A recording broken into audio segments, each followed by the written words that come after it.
Hi guys, ngayong araw pala ay magpapalaba ako guys. Alam niyo kung bakit? Ang dami na kasing labahan, mga 1 month na tong tong labahan ko. Hanggang ngayon hindi pa rin nalabahan. Every time pala na magpapalaba ako dito talaga ako kay ate. Ito yung ano nila guys.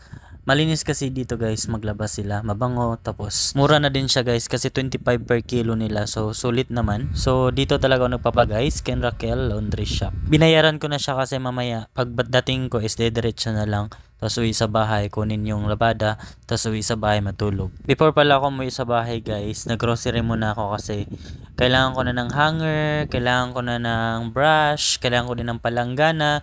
So pumunta muna ako sa grocery store para bumili ng mga gamit ko. Bumili na rin ako ng sabon, bumili na rin ako ng panligo. So konti lang binili ko guys kasi alam niyo kung bakit nagba-budget kasi ako guys. Kasi pag ako bumili guys, naka-budget na yan lahat. Alam niyo ba kung bakit naka-budget? Kasi wala na kasi akong pera. Itong hawak-hawak kong na brush guys, paborito ko yung kulay blue. Kaya kung magregalo kayo sa akin guys, kulay blue paborito kong kulay guys ha. Naghanap ako ng palanggana na matibay. Ito naman kulay black. Naghanap ako ng blue. Ito naman lagayan to ng ng sabon. Naghahanap talaga ako ng blue. Kung anong blue makikita ko yung gusto ko. So yung paborito kong kulay na palanggana guys na blue nasa ilalim. Kaya hinila siya pataas. So nasa ilalim siya kaya kinuha ko pa. Ito na yun siya guys, kulay blue na palanggana. Pagkatapos ay bumili naman ako ng tabo, balde.